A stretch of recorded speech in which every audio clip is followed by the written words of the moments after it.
седемен құрметті достар, бүгін кешкейді мүлдем қолымыз босамай кетті. Башларыңызға қайырлы кеш.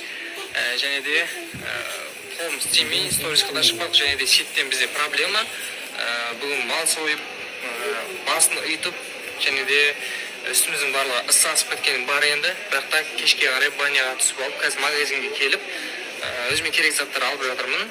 Және де бұйыртса ертең машым қызық болады. Қарап отырыңыздар, стористардың барлығын жібермей, ертең біз Бішкекке барамыз. Құдалық сияқты сондай нәрсе болады. Қызық болады үшін ертең. Сол үшін стористар жіберіп алмаңыздар. Ертең полный сториста боламыз. Сол айта салайын дегем.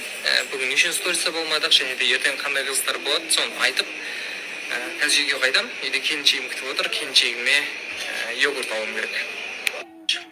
Құрметті Тұрар Рысқұлов ауданының тұрғындары, құрметті достар, көптеген адамдар жазып жатыр екен мен дайрегіме, осылай ссылка істемей жатыр, менеджеріңізге жазамай жатыр деген сияқты. Оның барлығы мына егер ссылка істемей жатса, астында номер қалдырып кеттім, сол номерге